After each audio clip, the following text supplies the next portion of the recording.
Let's stay hot in the NBA, and we got a 12-game slate. Let's talk some basketball.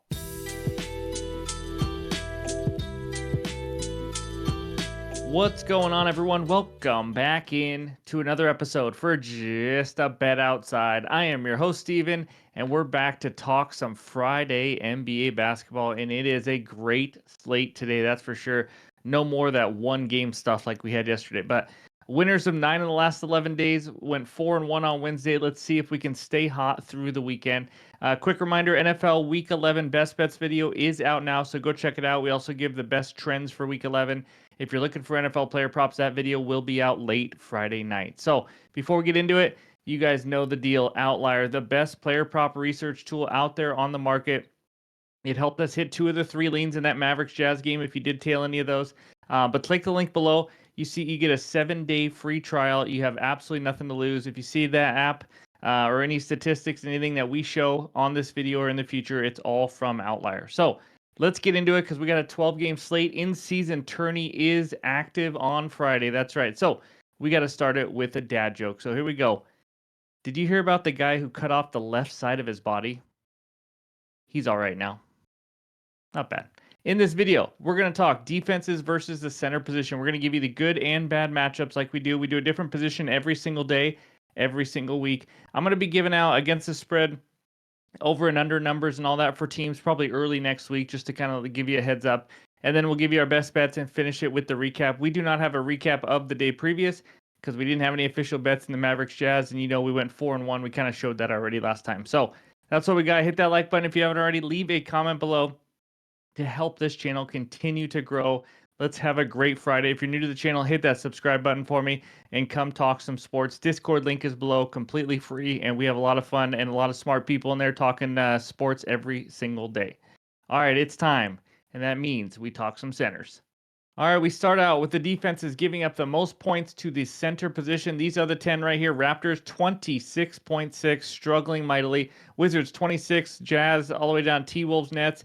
You see the matchups, those are for today. T-Wolves are facing Domantas Sabonis of the Kings, who is averaging 19.9 points per game. T-Wolves giving up over 25 points. And then we have the Nets facing Karl Anthony Towns, 26.5 points per game. Nets giving up 25.3. As you look over there on the right side, Anthony Davis leading the way, 30.2 points per game. Jokic, 29.7. Cat, Wet Bananas, Vucevic, Sabonis all the way down. How about Naz Reid, 15.3. Not even a starter, obviously. 6-man off the bench. But that's what we got for points. Take a screenshot. And now let's check out the rebounds. And we only got one matchup here. The Pelicans are facing Nikola Jokic. Now, we do have to mention Jokic is a guy who's questionable right now because of a personal reason. We have no idea why. We have no idea if he's going to play. So something to keep in mind for that game as a whole. Obviously, he's a big deal. Heat, though, giving up 17.7 rebounds to centers. And they also called too many timeouts. No, I'm just joking. That was a wild ending, though. Lakers 17.6, Wizards 16.8, so on and so on. How about Ivica Zubac? I think that's how you say it. 12.3 rebounds per game. He is third among all centers this year, having a good season. And then DeAndre Ayton down there, you see that he is questionable. That's why he has a little injury note next to him as well. So take a screenshot. Now let's head over to the assists. And we have a ton of matchups here, but how much does it matter for centers and assists? I don't know. Again, this should be a part of your handicap, not the only reason you make a bet. All these are.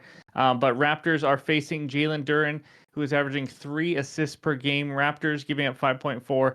Clippers facing Şengün, 4 assists for Şengün. T-Wolves facing Sabonis. We see him in the points and assists. 6.8 assists per game for Sabonis, and DeMar DeRozan looks like he might be out. And then T-Wolves giving up 5. And then the Lakers going up against Wemby over there, who's averaging 2.7. Lakers giving up 4.7. So that's what we got for the good matchups with the centers. Now, if you're looking for some unders, let's look at those tough matchups versus centers. And here we go. So if it's highlighted green, which is almost every team today, that's how it is. That means they're playing today. Just wanted to help you out as much as we could. But you can see up there, playing today at least, the Cavaliers and Pacers giving up the fewest points to the center position. The Bucks up there as well, but they are not playing today. And then you go to the rebounds. Every team but the Blazers are playing. Magic giving up the least. Knicks, T-Wolves, Pistons, and Cavs are the top 5. And then fewest assists, Pacers up there again, 2.1. Magic, Pelicans, Grizzlies, Cavs as well. Cavs are up there in every top 5 in every category against centers. We know they got size, athleticism, Mobley, Jared Allen, all those boys. So take a screenshot. Hopefully this helps you get some winners. We wanted to add this part to it with point guards, shooting guards, small forward, power forward, and centers with you, just because we've been incorporating a lot more unders and figured you guys might like it. So that's what we got for the center position. And now it's time for the best bets. All right, this first one takes us out to Oklahoma City, where the Thunder Sonics are hosting the Phoenix Suns. Thunder minus 7.5. Total in this game is 226. My best bet in this game, we're going right to it. It's a game bet. Give me the Thunder minus 7.5, minus 110 on bet 365 for 1 unit. First, we got to talk injuries for the Suns. Now, Bradley Beal is out. If you don't know, Kevin Durant still out. Grayson Allen questionable, didn't play last game. And this is not a very deep team if you don't know already. Last game they played without these 3 players versus the Kings. Well, they scored only 104 points and lost by 23 to Sacramento. It was not pretty. I also don't mind the Suns team total under here going up against a very good Thunder defense. Yes, they don't have Chet Holmgren. I don't think it matters much. I think Caruso is going to be out. Obviously, isn't ideal because he would be a guy that could really play and really slow down Devin Booker. But they also got Dort and other defenders as well. So they also have a guy named SGA, if you never heard of him. He dominates the Suns. I expect more of the same. He scored 35 points in each of the 2 games against them last year. And when the Thunder win, if you just think Thunder are going to win, you probably take the spread. This is crazy. Of their 10 wins, 9 of them have been by 12 plus points. Not just by 8 plus points. 9 of the 10 have been by 12 or more points. So I think they cruise here because when they win, they kind of steamroll teams right now. And then spot-wise, Thunder are playing their 5th straight home game. Suns are going to be playing their 3rd straight road game, down 2 star players, maybe a third good starter in Grayson Allen as well. Thunder like to play fast. Suns like to slow it down. I think they're just going to kind of run them out of the gym, to be honest with you. We're looking at a starting 5 of Tyus Jones, Devin Booker, Ryan Dunn, Royce O'Neal, and Yusuf Nurkic in Oklahoma City. I think SGA and Jalen Williams and these boys have great games.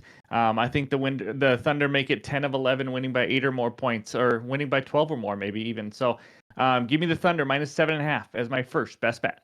All right, this second one takes us out to the ATL where the Hawks host the Washington Wizards Bullets. Hawks minus 8. Total in this game is 237.5.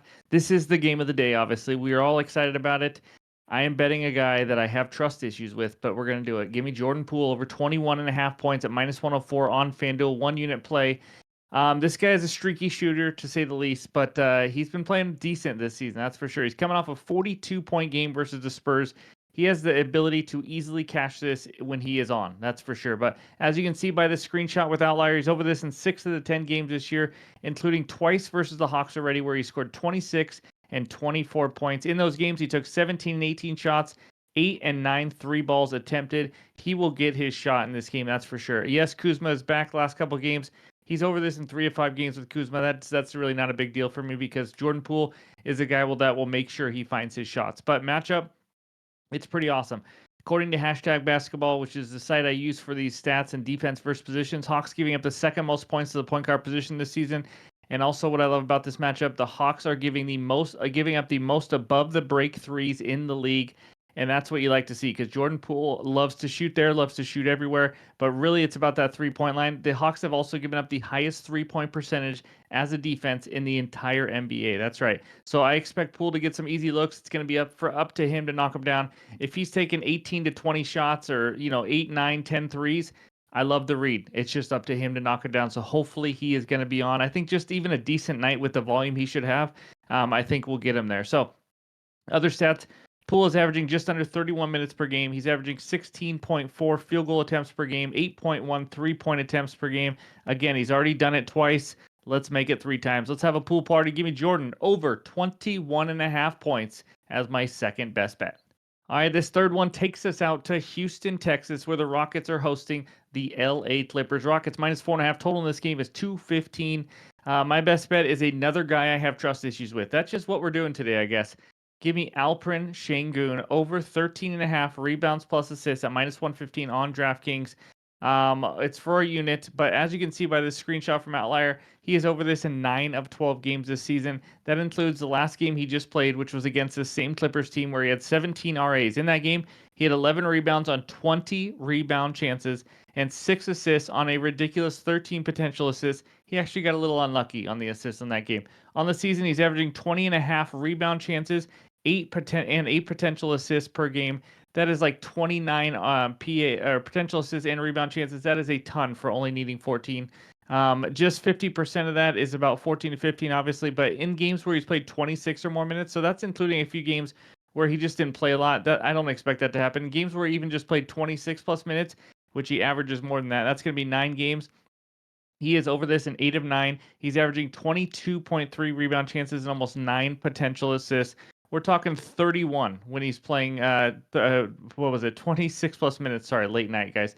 But either way, the potentials are huge, is what I'm trying to get at. He's proven he can do it against the Clips and Zubac. Again, over in the last game, like I just mentioned, and then the last game of last season versus Zubac and the Clippers, how about 33 RAs? Absolutely ridiculous. He is a huge part of this offense. If you watch their game, obviously, he gets a lot of assists, a lot of usage with the ball in his hands. Clips are about middle of the pack when it comes to rebounds versus centers. They do give up the 6th most assists to centers, which helps, but it's not really why I bet this because that's a tough stat with centers and assists.